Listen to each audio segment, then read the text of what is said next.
Assalamualaikum warahmatullahi wabarakatuh. Perkenalkan, nama saya Ivan Trihidayanto.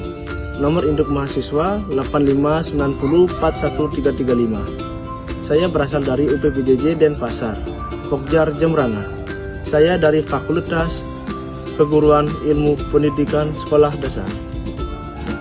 Pada hari ini, saya akan membuat tugas praktikum IPA pada modul 1, praktikum IPA di SD, tentang simbiosis. Adapun alat yang saya gunakan yaitu alat tulis, tabel pengamatan, dan alam sekitar. Selamat menyaksikan, terima kasih. Apa itu simbiosis? Simbiosis adalah interaksi biologis jangka panjang yang erat antara dua organisme berbeda spesies yang hidupnya berdampingan.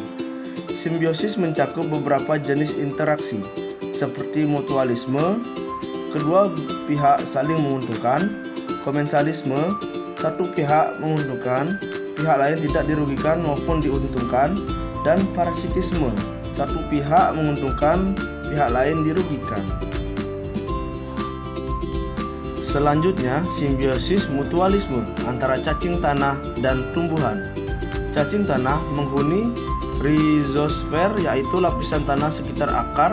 Saat bermanuver, cacing menghasilkan terowongan yang meningkatkan penyerapan air dan nutrisi di tanah hingga 30-50%. Sebagai imbalannya, tumbuhan menyediakan substrat organik dari daun busuk diuraikan menjadi humus, menjadi sumber makanan utama cacing.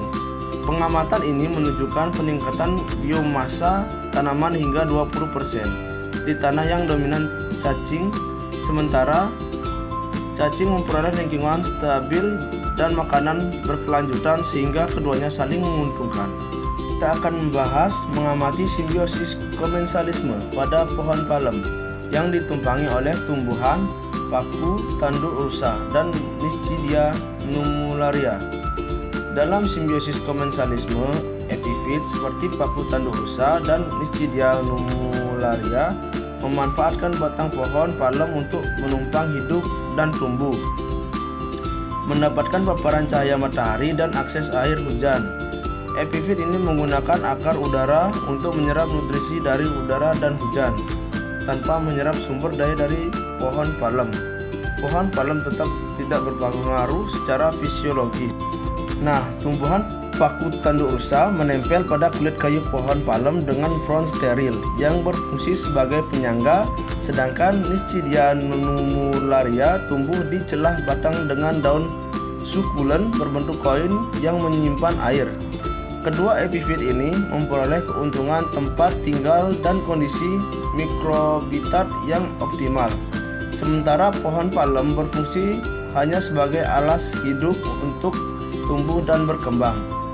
Kesimpulannya adalah simbiosis komensalisme ini mendukung keanekaragaman hayati tanpa mengganggu keseimbangan ekosistem tuan rumah. Interaksi serupa umum ditemukan di ekosistem tropis Indonesia. Berikutnya, simbiosis parasitisme antara kutu kucing dan kucing.